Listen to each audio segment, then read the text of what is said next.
She's been cutting shapes since 2002. Glue and glitter make dreams come true. With a Sizzix spin and a paper bowl, Evelyn and Sage, a magic show. Oh, Sharon, hands so wise, turning scraps to sparkling skies. With a snip, a foam, a dash of sage, she crafts a world page by page. Freelance fingers dance with flair, colors flying through the air. Every card a story told, every stitch a thread of gold. She whispers to the scissors, they reply, a melody of patterns in the sky. With Evelyn and Sage, her guiding light, she crafts till morning through the night. Oh, Sharon Curtis, hands so wise, turning scraps to sparkling skies. With a snip, a fold, a dash of sage, she crafts a world page by page.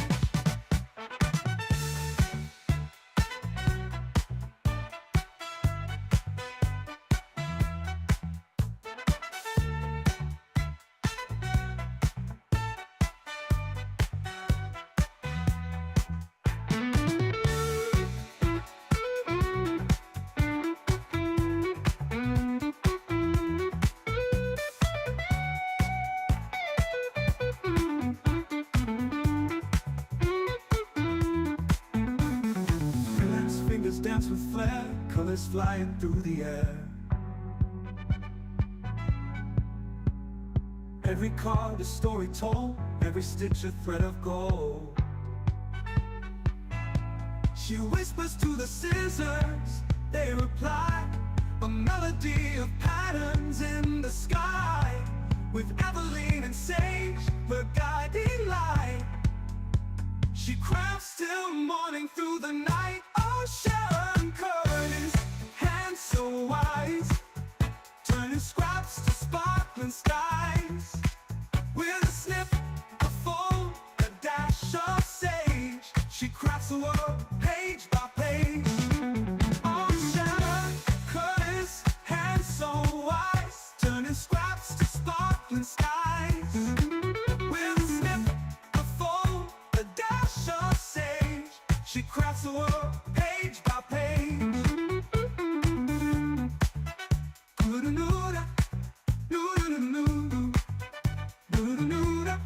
Page by page tonight. Oh yeah. Here we go. Oh, I love it. There we go. The song all about our legend that is coming on very, very shortly. I'll wait for you all to... Oh, it's starting again. Oh, we don't want it again. Thank you very much. You've got truck noises at the back. I'll send it to you, Sharon. Coming in, take a seat, pull up a pew. There's loads of you in. A new intro, Cat. Yes. Just for Sharon, personalised introductions is what we're going to have, and a new backdrop. I thought I can't have my usual one, not when we're talking to the legend of organisation, the legend of a label maker, who has plotted her journey on the Instagram scene of how she's redone her entire shop, her entire craft area, and we'll see it very, very shortly. But just before we do, because I know I will forget this, first of all, I'm guessing you can all see and hear because you can hear the music. We're still looking, to my knowledge, Bev, you've not got in touch yet. I'm going to roll this over till Sunday. If you don't get in touch by Sunday, we'll redraw the winner. Okay, we will redraw the winner for the tonic medium portfolio. So, Bev, if you are watching, you need to get in contact with us on this email address, crafterclock@hobbymaker.co.uk. It's the quickest and the easiest way of getting in touch. And if you don't do it by Sunday, Bev, we will roll it over and we'll pick another winner when we're live from the Festival of Quilts, which I think is set up today. I think a few of them were there yesterday, and then there's a big setup today where they actually hang the quilts today. I know. How nice is that? So, ladies and gentlemen, she has been crafting for years. That was the art of filling, because I just saw Sharon taking a swig of something, and I was like, oh, I'll just fill. I was just about to put her live.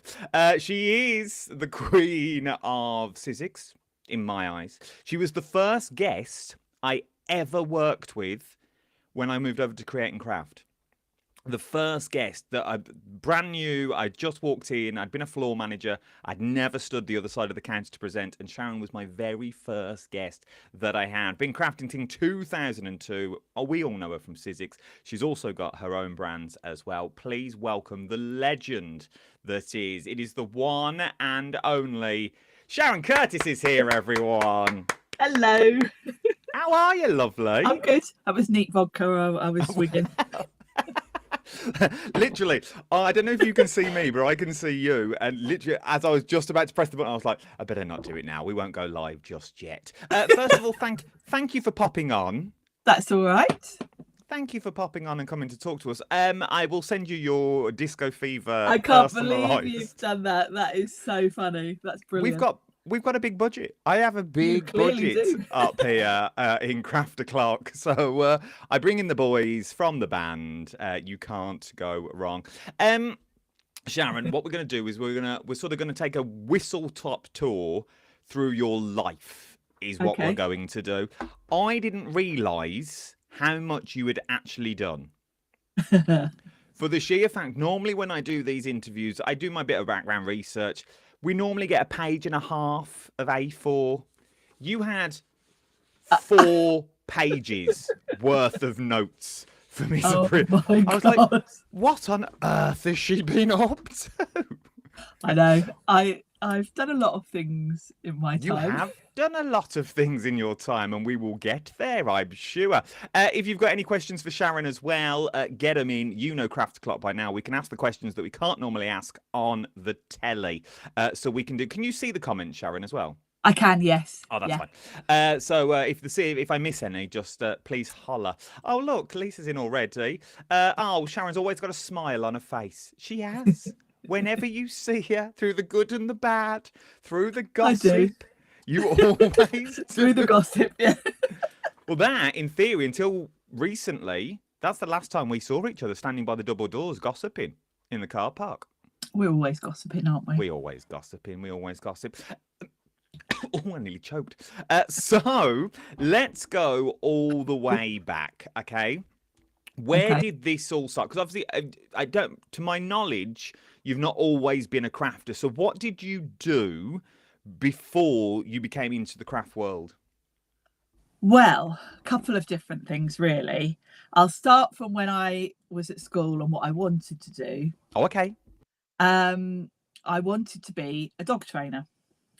When I was at school, I'm really not academic. Didn't do anything amazing at school, really. And I had a Saturday job at dog kennels, and it was a training kennels where they trained security dogs. Oh. And some police dogs and sniffer dogs and that kind of stuff. And I had a Saturday job there. And they had kind of said to me, when you finish school, there's a job for you. You're really good at this. You can be a dog trainer. Nice. However, my parents were a bit like, think you can do a bit better than living, because all the dog trainers lived on site in a caravan.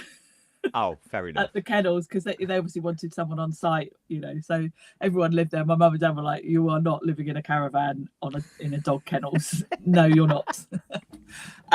So my parents forced me to stay on at school. Oh. And I had the choice of doing A-levels, but I saw a get out, and that was to do a secretarial course, because it was 1 year, whereas A-levels were 2 years. So in my head, I was just doing the secretarial course to keep my mum and dad happy. Then I was going to do what I wanted to do and go and work in the dog kennels. Okay. So off I went to do my secretarial. It was very old fashioned at the time. It was old manual typewriters, shorthand. And for whatever reason, I was really good at it. And shorthand just came naturally to me, which is funny because I'd been rubbish at everything throughout school, really.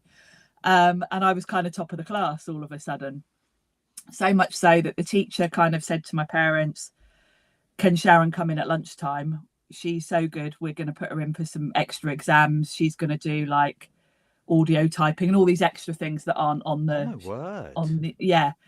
So of course my parents were very smug at this point. Like, oh, we told you that you should have stayed on at school. So anyway, I came out of the secretarial course with like distinction and everything, and I think I got the highest shorthand in the whole of Hertfordshire or something for that year. Nice. And while I've been doing that, we had to do a work experience, and my dad had his own company as an insurance broker, and he was like, you can come and work in my office. I thought, no, I'm not.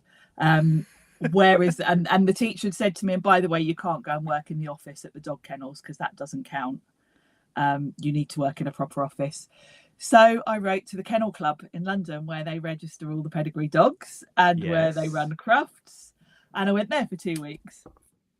And they said to me, there's a job for you when you finish your secretarial studies.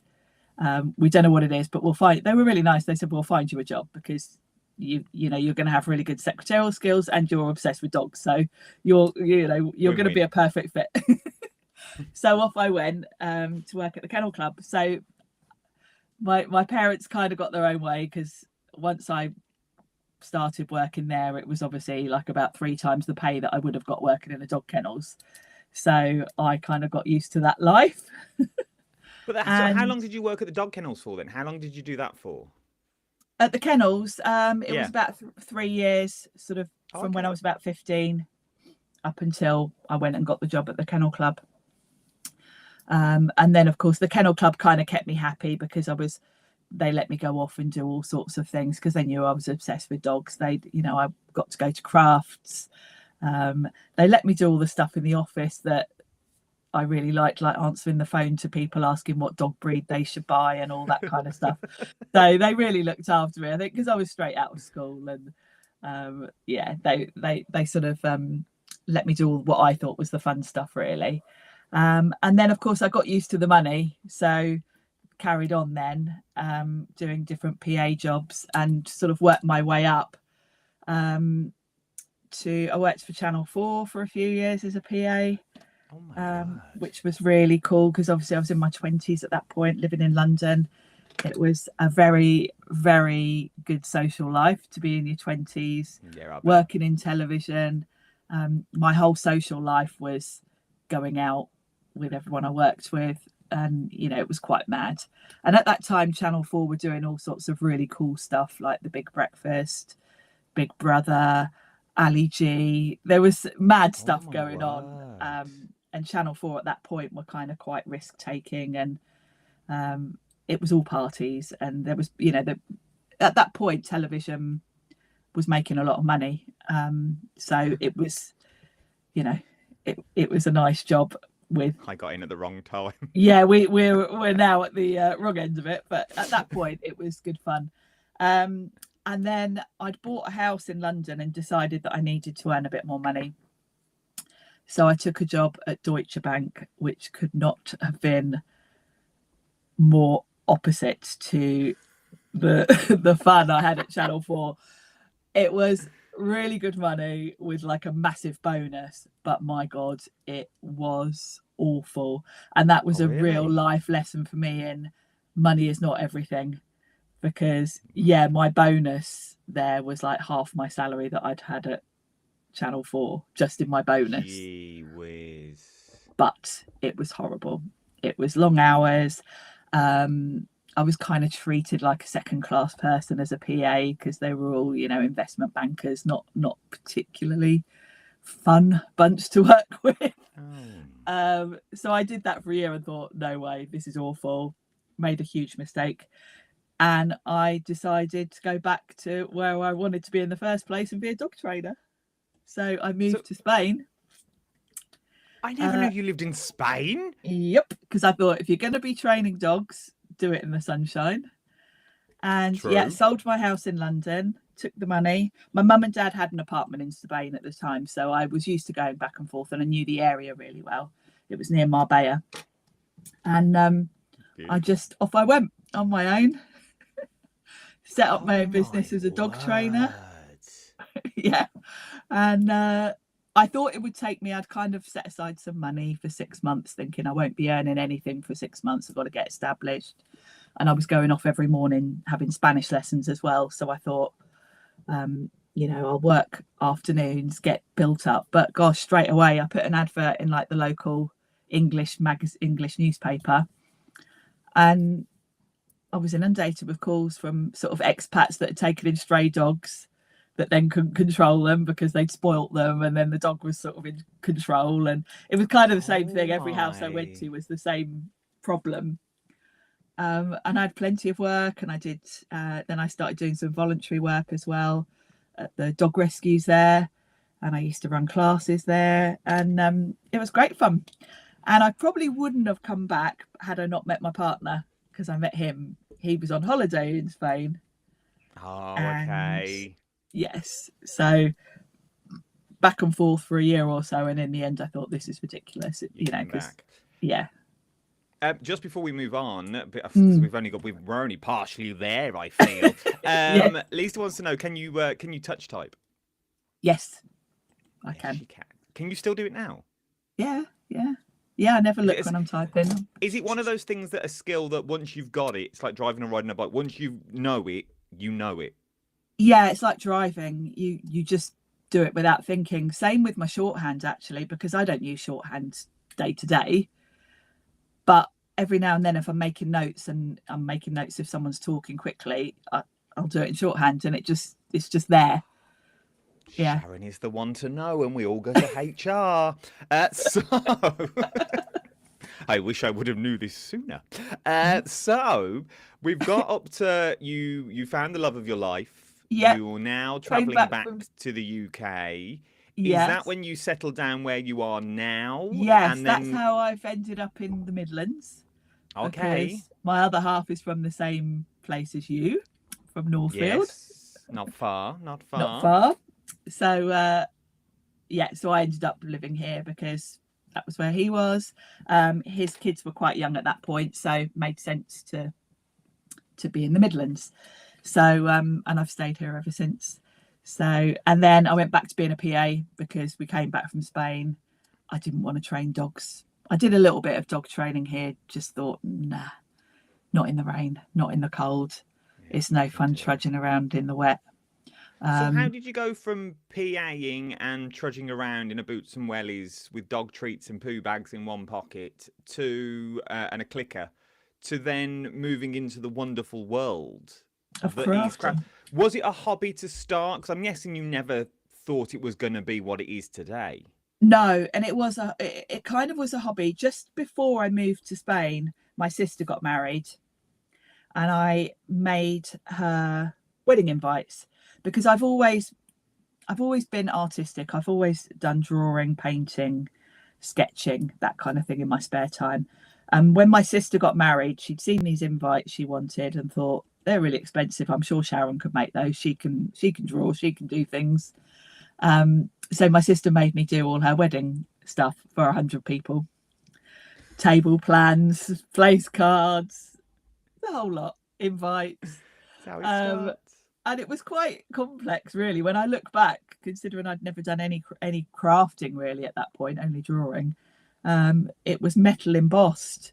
So I'd had to get a stencil in and dry emboss on sheet metal their names and the date, and it was quite elaborate, really. But anyway, I'd obviously bought all this stuff, so then kind of got into card making because I had all the equipment. And then while I was in Spain, it was my hobby, and because I was on my own for quite a lot of the time in Spain before I met Andy, I'd come in and I'd be on my own in an apartment, so I'd sit and do crafting. And I started selling to shops in Spain.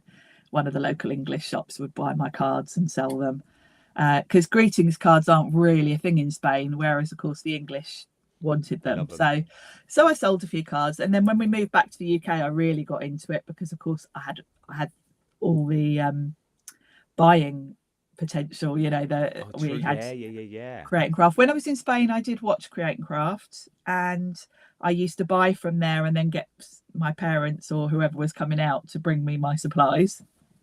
Oh, okay. There wasn't much in Spain in terms of crafting supplies. So when we came back was about, what was that, 2004, and then I really got into it and I started sort of trying to get on design teams. The first design team I was on was a challenge blog called the Daring Card Makers, and I was so chuffed with myself to be asked to be on a design team. And then from there, the next sort of big milestone was Practical Publishing. They had a competition in Simply Cards and Papercraft every year, and I entered that. I think I was a runner-up 2 years, and then I won the big prize and was Card Maker of the Year or Card Designer of the Year or something, I think it's called. And I won about £3,000 worth of crafting supplies. Ooh, and got to be in the magazine it was meant to be for a year, but then I carried on doing it. So that was kind of the step from it being just a hobby to being a bit more of an obsession. And but then did that so winning it and being in the magazine for the year, as it were, but then you stayed on, was that a giant stepping stone for you to say, look, this is before? Obviously you'd already applied for some design team members, and I'm guessing you got a few of them, but like always, we always get knocked back. Not all. But was it a case of, oh look, excuse me, I'm Card Maker of the Year, and this is what I've done? Yes, and it's funny because you're always very critical of your own stuff, and you always think, am I any good at this? And something like that makes you sort of think, yeah, I am quite good at this. Okay, people do like what I'm doing. And I was still working as a PA at this point, and then from there, Craft Stash, which was part of Practical, decided they were going to do TV, and they asked me to do a show. They had a girl that was doing their TV, but I think there was a date she couldn't make or something, and they said, do you want to have a go? So I said yep, and absolutely terrified. It was on her Chanda, and for about 2 months beforehand, I kept having this recurring dream that I was stood on air and couldn't speak, literally couldn't get my words out. And I kept having this dream. And I've never been so terrified about doing anything in my life as doing that TV show. The relief when I'd got over it and done it. And to add to my terror, when I got to her Chanda, no one realised I hadn't done telly before. So no one told me anything or showed me anything or explained anything. Sounds about right. They just left me to get on with it. And then after the show, I think Charlie Hopkins was the presenter, and I said something about, I'm so glad to get that over with. And they were like, what do you mean you haven't done telly before? We thought you knew what you were doing. This is the thing. But sometimes, though, it does, and no doubt it came across that because you prep to the nth degree. There are not many people these days that walk on TV with the amount of prep and I do over prep. I do that you do. We could always sort of put you, and I think we still can put you on the spot and go, Sharon, can you do something with this? And because of your prep knowledge and what you've done, you go, well, yeah, I'll just tweak this and tweak that. Where does that come from? Is that from the sheer fact of being so nervous you'd rather be over prepared than under prepared? Yeah, definitely. And it's something I've just kept. Obviously, I'm not nervous anymore, really, generally, even when I'm put on the spot. But it's just stuck with me, I think, because I was terrified for so long. And I'll say it took me 6 months before I wasn't absolutely terrified walking into that studio every time. And just relieved to have got my demo over with without any mishaps. So I think that's just stuck with me. And even now I over prepare. I'll always have way more demos than I need. I'll always have all sorts of bits and bobs prepared. But yeah, it stems from being terrified of doing it, definitely. See, I still get nervous now going on telly. Do you? Yeah, I don't. Not doing this. So this is fine for me, and I think it's the security of in my own home and stuff like that. But going on telly, when I walk down them stairs and go into that studio, oh my word. For the first 15, 20 minutes, I get really nervous, like really jittery. Like, what am I doing? Well, the difference between being a presenter and a demonstrator is the responsibilities on you, really. For me, I've only got to worry about my demos, but you're the one that's in control of how the show goes, and you know, as a demonstrator, we're just following what you and doing what you tell us to do. So you're kind of the one in charge, which is a lot more responsibility, isn't it? Make me feel worse for Monday. Make me feel worse. So where do you get your now? Now you're in this bubble, so you've become the crafter. You've got crafter of the year, as it were. You've done your publications. You've been on the telly. Where do you get your inspiration from? Because and this is what I always find about amazing, for the sheer fact you are sent products that no one has ever seen. Yes. No one in their mind has ever seen them before you launch them on the telly. So how on earth do you come up, one, with demos, and two, samples to say, look, this is what you can do? Well, for me, that's the exciting bit, and that's what keeps this interesting for me, I think. And I think Pete Hughes would say the same thing. We're really lucky with Sizzix that Sizzix, even after all these years, are coming out with really exciting things all the time that we haven't seen before. And that keeps me inspired, because if they were churning out the same old flower dyes every month, I think I would lose interest. I am someone that gets bored easily, which you can kind of tell from all the different careers and all, you know, the mad life I've had. But I can't see me ever getting bored of doing this, because there's always new things. Sizzix really do come up with exciting things. You know, I've just been looking through this morning. I've been sent through my list of things for the rest of the year, and there's so much new stuff that's not been seen before. So that's what keeps me excited about doing it, and that's what inspires me, really, because that's the challenge. When I get the stuff, it's on me then to think, well, what do we do with this? Because as you say, there's nothing to look at that anyone else has done with it. But yeah, that's the exciting bit. Who inspired you? Who gets you? So when you're having one of those days that you're like, oh, I don't know what to do, who do you turn to? Is it the people like Pete Hughes, the only man that looks good in double denim? Yes. Is it those sort of, it is, it's a true fact. No one else can pull it off. But is it sort of those people that you look to, or is it further afield?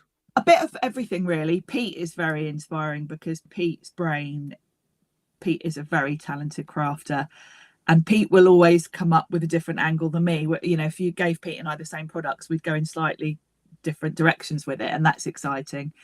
But Pete really knows his stuff. He knows Sizzix in and out. So Pete, you know, Pete and I do chat quite a lot about stuff and ideas and things. And then other crafters. I mean, actually, I think in terms of inspiration, there are a few different.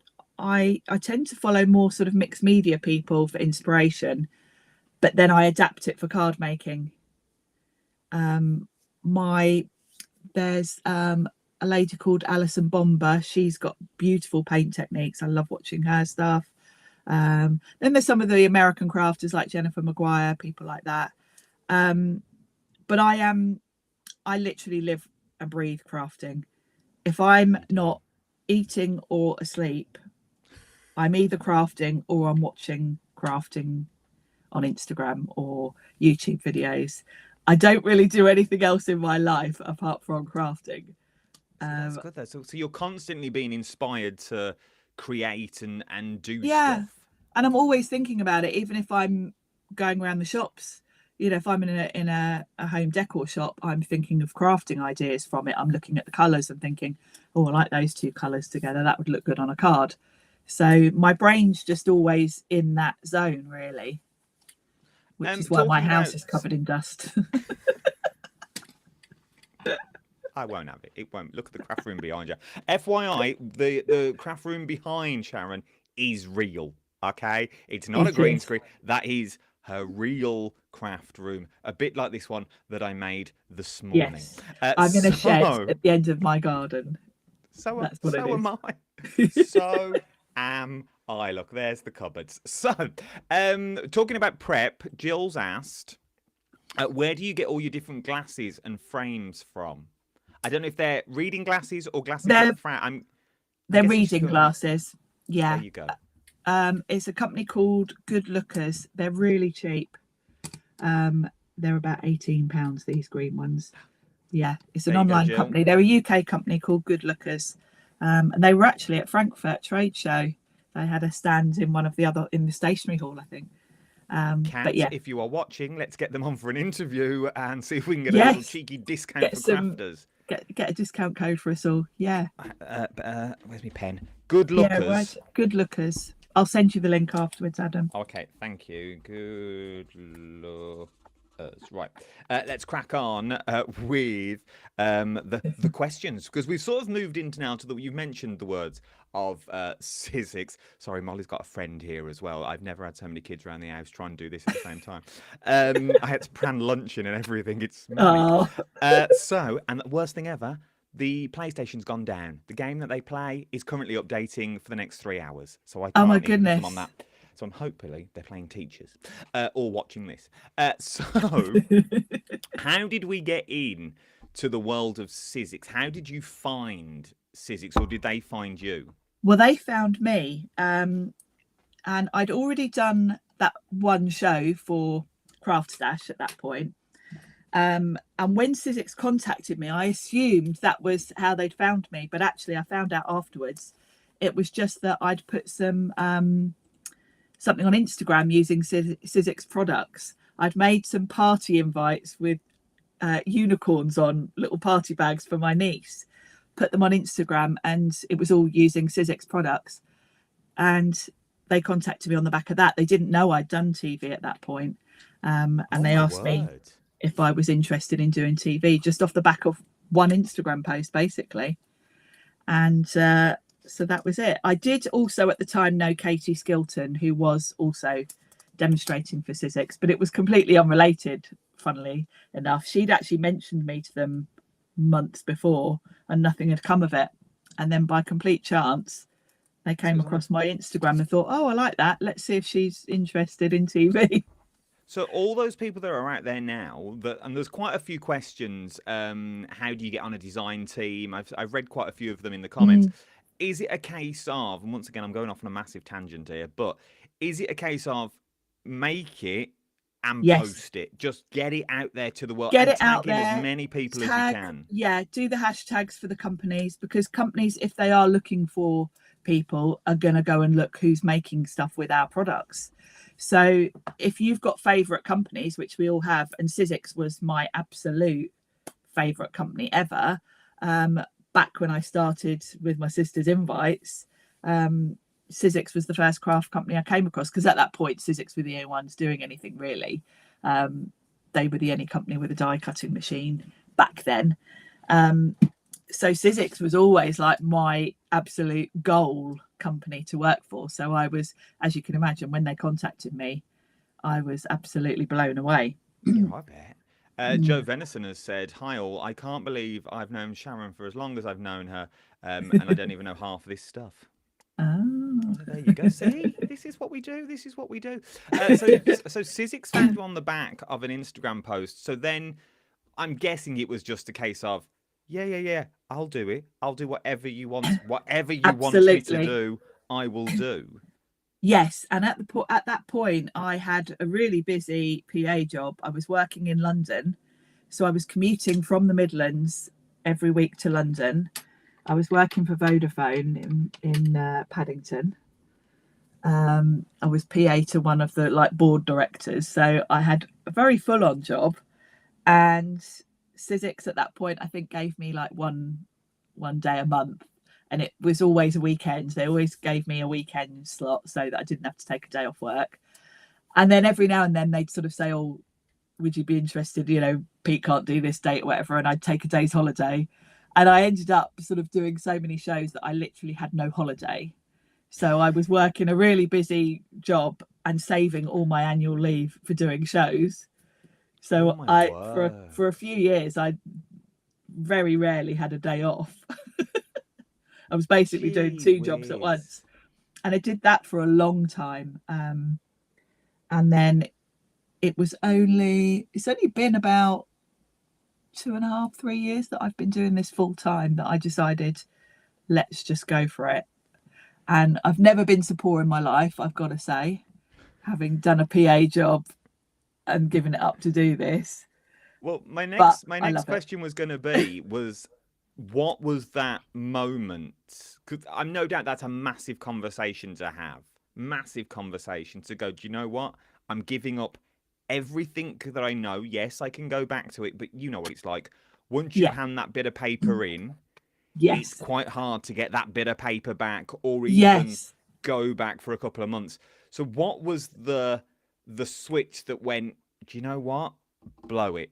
Let's give this a go. Was it the stability that you knew you had Sizzix? Did you know how many shows you were going to have? Or was it a case of, you know what, let's just test the waters and we'll see how we go? It was kind of a bit of both. What happened is I'd moved just before COVID. I'd moved jobs actually because of the commuting to London. I'd decided to find a PA job in Birmingham. So I had moved and I was working for the ad agency that do all the advertising for Jaguar Land Rover. Oh, nice. And I was PA to like the head of the agency. So again, and I liked that job because it was creative. You know, it was an ad agency. It was all creative things. People were doing all sorts of creative things around me. But what happened was after I'd been there a year, they got bought out by like a big corporate company, and it turned into a very bureaucratic sort of job where I had to get approval for all the things that I'd just been happily doing off my own back, and I just didn't like it. So it kind of gave me a nudge that I thought, well, I'm not happy now doing this. And I was doing a lot of Sizzix shows. So I sort of said to Sizzix, look, if I gave up my job, would you be able to give me more shows? And they were like, yeah. So I did. And ever since then, I've kind of struggled. I will say, if you think about it, when I'm not on TV, I'm not earning any money. So it's tough, and I'm probably surviving more than actually earning a decent income, really. But I wouldn't give it up. As long as I can survive, I'm happy. I suppose that is the perception of TV. They think that we're all on this amazing wage, that we live like ITV, BBC, we go to swanky parties, we drink champagne, we all have cleaners, we've all got swimming pools. It's life isn't like that. And I try and tell as many people, and I don't know if you're the same, Sharon, that genuinely what you see, and I can vouch for you, what you see on TV is who you are.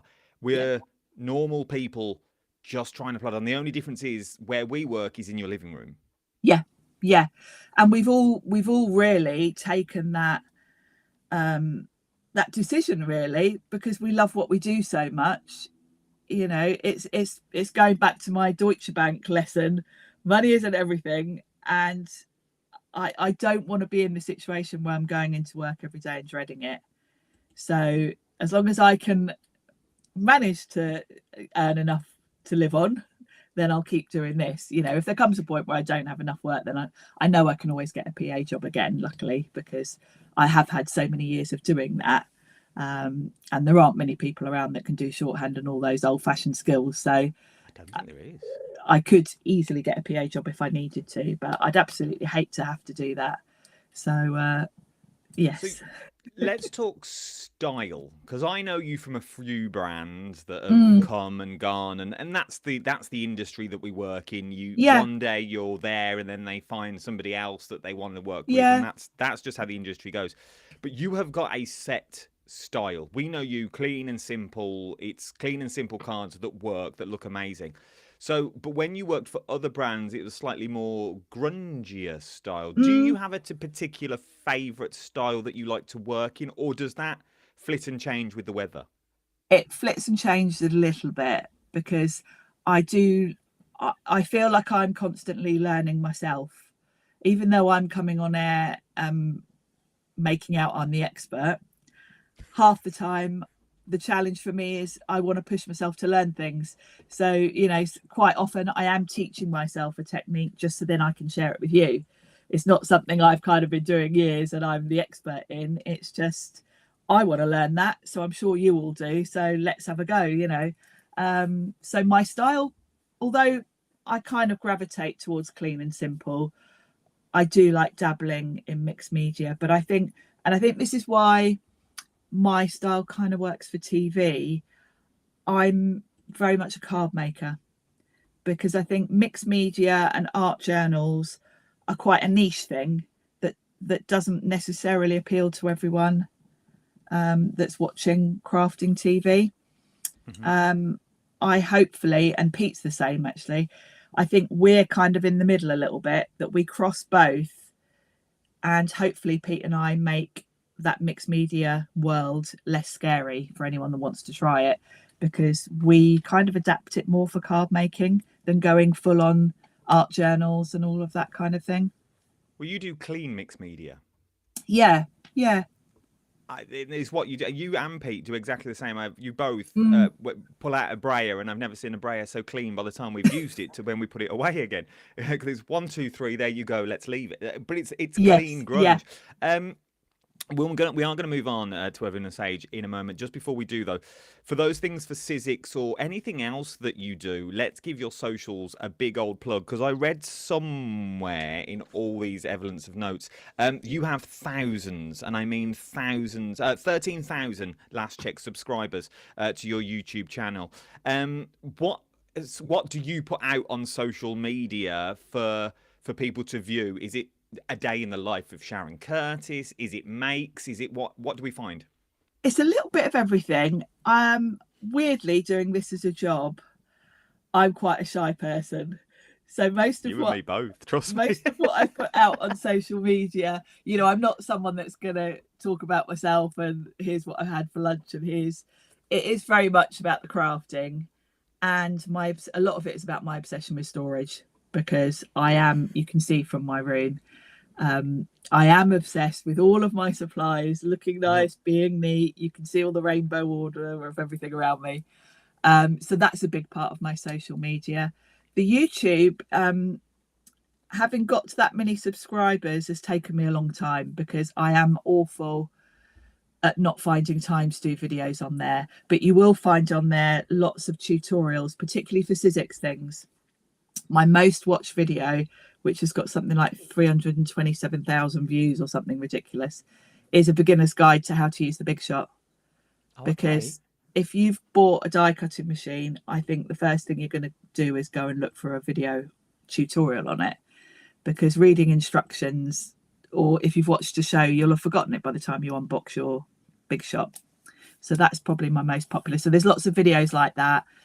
Whenever we have a die like an Eileen Hull journal that requires a bit of kind of putting together, I'll do a video on it. So the YouTube's all about that. And then on Instagram, I try and share what I've got going on, what shows are coming up, and give you a sneak peek of stuff, really. And where do we find you? What are your, as the kids are saying, your handles? My handle, it's Sharon C Design on YouTube and Instagram. And then on Facebook, you'll find me. I've got two, actually. I've got Sharon C Design and Sharon Curtis. I attempted to set up a proper business one, but then I end up just putting the same stuff on both, and everyone's on my personal one anyway. So it's hard work. This is what we have to use. And then you can't log into people's Facebooks, and it's hard work. Yeah, it's a pain, isn't it, when you're juggling two? It really is. That's why I only use my Adam Humphries Live now. I don't really use my original one. Even though thousands of people are trying to be friends with me, I generally don't put anything on it, because most of it goes onto my other socials. Right, and let's come back. We've talked about other people's brands. We've spoke about how you get around those and what you do them. Let's talk about your brand. Yes, your which is a very newish own little bundle of joy, Evelyn and Sage, that we've got, which are your journals, your diaries. Yes, my planners. I've got mine here. How did it come about? Well, it really was just about me wanting something that didn't exist, basically. And over the years, a lot of the companies I've worked for have asked me to design product for them, and it's just not something I'm interested in. I'm not the sort of person that's interested in having my name on stuff. That ego side of thing doesn't exist for me. I just like to come along and craft. I don't really want my own stuff particularly. I like being given stuff. I like the challenge of Sizzix giving me stuff that no one's seen and me working out what to do with it. I don't want to design it from nothing. But the planner thing came about because I just wasn't happy. I've had years of trying to find the perfect planner, and I've bought all different planners. I've been using a planner since about 2004, I think. And I've been buying American, like Erin Condren, Happy Planner, and then adapting them a bit. Okay. And for the last few years, I buy my sister a planner every year as well. And we both kind of felt that the Happy Planners were getting a bit samey. And the lady that actually started the Happy Planner retired. And since she's retired, I don't feel the designs are my sort of thing, really. So I set out to get myself the planner I wanted. So I thought, well, I'll contact some manufacturers, I'll get a sample made, and then I've got a planner. So my plan really was just to get a couple of samples made for me and my sister. Oh, okay. And then I was just going to design the inserts, and that was it. But then once I started, it snowballed, because I couldn't just get a sample from a manufacturer because what I wanted didn't exist, because I wanted bigger rings, because I wanted to put a load of stuff in it. The standard ones were kind of just about big enough to put your diary in, and that was it. Then the manufacturer's like, well, we have to make a sample. You're going to have to pay for a pattern. It's £200 for this. Then it was like, suddenly I've spent about £500 just getting samples. So I thought, well, this is getting a bit ridiculous now. Perhaps I should actually do this as a thing. So that's how it started. I had no intention of it being something I sell. But then once I got into it and perfected the binder itself, then I realised lots of other people are going to like this. And you've proved that, because it has been really popular, and I'm really, really chuffed with the response to it. It has been really popular, really popular, with massive sellouts. I remember last time we worked together, there was a massive sellout, and you were going on to you were relaunching again. You were bringing it back, and newness you were bringing back as well. So it started life as you wanted. It was just for you and your sister as a little planner. Was it once again one of those things that you went, right, I'm going to bite the bullet, and I'll buy 500, and I'll buy a couple of inserts, and then I'll go and speak to Hobby Maker, and we'll see how this goes? Yeah, it was. And Hobby Maker were fantastic, because I got the 4 colours, and I got the samples made, and I'd printed one off at home of the inserts, showed it to Liam, and they were like, yep, can put it on. Everyone was really helpful. Carla Bagshaw was really helpful, because she also uses a planner, so she was kind of quite helpful in telling me what we should add to it. And then I got 500 made. They pretty much all sold out at the first show, so then I had to quickly reorder. And of course, once I started, the ideas kept coming of all the inserts that we could have, and actually I realized there isn't a planner in existence for crafters, so there are so many inserts that I can bring that you won't be able to get anywhere else. So it's quite exciting, actually, to think that at Hobby Maker we've kind of got the only planner specifically for us crafters. Well, that's the thing. And on the back of that, because I asked you earlier when I was texting you to say, are you all right? Are you coming on? Worried. That you got that is exclusive as well. Because I said, oh, well, we'll give you a big promotion. We'll plug you. Where can we buy them from? And you were like, Adam, you can't. They're at the moment, they're just exclusive to Hobby Maker because of the workload. Yeah, because obviously I can't fit all of those planners in my shed. So they're in a storage unit in Redditch, and I go there and I do my packing. All my orders went out yesterday from the shows I did last week. So every month when I do a show, I spend 2 or 3 days after the show in my little cupboard doing all the packing, and off they go. If I did a website, then it interferes with all my other stuff, because I'd have to be driving down there, maybe to pack 2 orders. And then my day is kind of disrupted and I can't get my prep done. So it kind of works for me, because of the other work I've got, that I just, once a month, bring you what's new, spend a few days sending it out to you, and then I get back to me prepping. It's a good way. Lisa wants to know, she has the blush pink one. When will the 2026 inserts be available? Well, that's what I'm planning to do this afternoon, actually, is design that. So it won't be available probably till, I'd say, probably October time. I'm planning in October to have more colours of the binder with the diary for next year, because I've got a mid-year diary for now that started on the 1st of July that takes you to next July. Yeah. So if you're coming in now, you can get going with a diary that'll last you a year. But I'm planning some exciting things for sort of the autumn time for next year's diary. Watch this space, people. Watch this space. So, Lisa, if you've got any ideas that you want on this, now is your time to put them in. Let me know any ideas. I've got loads of lists. It's just finding the time and the money, because, of course, it's just me doing this. So I have to sort of do a show, get paid for that, and then that money buys me the next show's worth of stuff, you know. So well, and I think that answers in a good way this question of how much does it cost you to actually produce a planner, because I'm guessing it varies because you've had yours tweaked and for you, and then you've got the inserts to put in. As you say, you work show by show, so if you have a good show and people love it, that gives means you, I've got more for the next one. You can bring more inserts in for the next one. Yeah, and I'm working on lots of things. I've just designed, I've just this morning, some more stamps, because oh, thank you, Jackie. I want some other little stamps with icons to go in. So I'm just working on those at the moment. I've got highlighter pens ready to go. I just got to pay for them, but I've designed them and they're ready to go. I've got some here, actually. I can give you a little sneak peek. They're going to be sets of 4 in sort of colours that go with the planner. Oh. So there's a pink set, a sage green set, a blue set. They're ready to go. So I'm hoping to bring those to you in the next couple of months.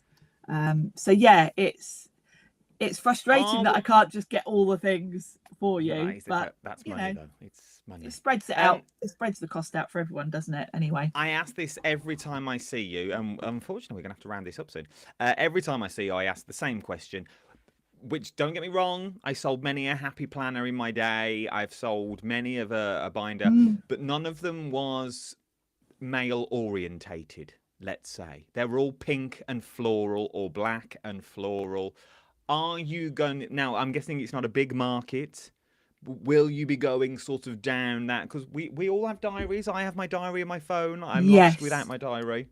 You'll be happy to know.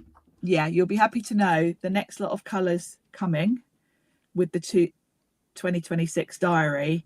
I'm going for classic colours, so I'm going to have a black, a navy, probably a chocolate brown and a tan. So yes, there will be a more masculine colourway. There you go, people. These are your Christmas presents ready and raring to go. What is it? Oh, it's 10:02 already. I've got to let the sister channel on in a minute of Hobby Maker.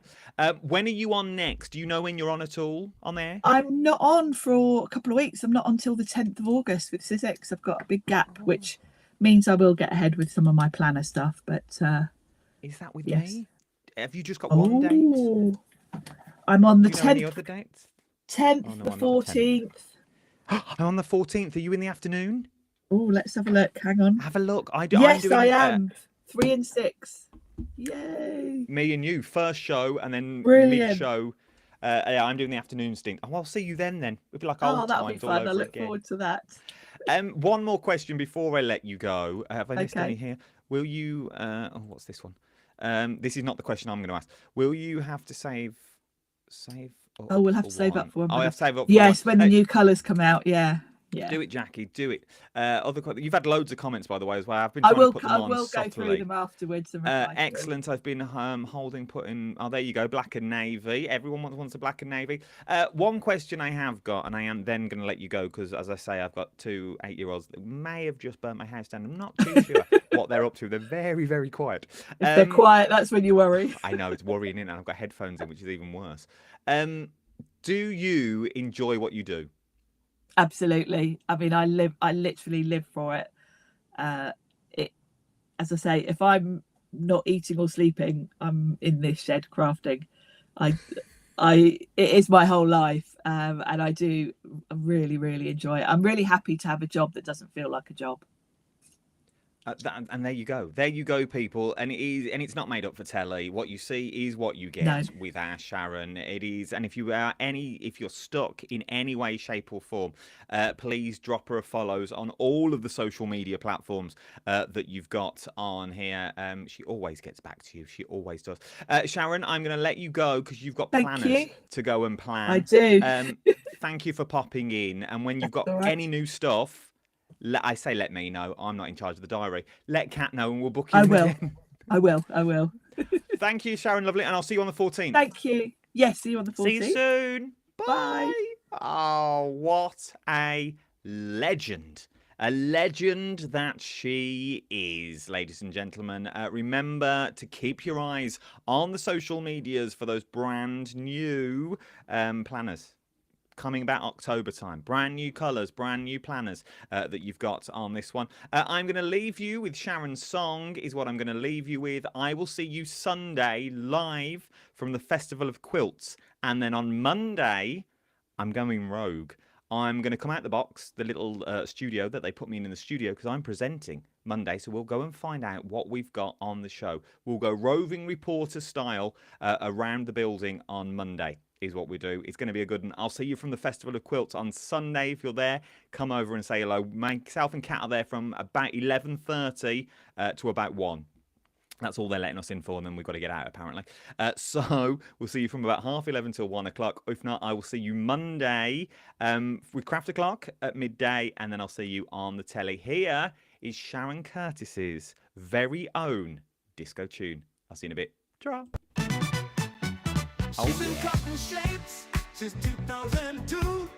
Glue and glitter make her dreams come true. With a Sizzix spin and a paper bow, Evelyn and Sage, her magic show. Oh, Sharon Curtis, handsome wise, turning scraps to sparkling skies. With a snip of foam, a dash of sage, she crafts a world page by page.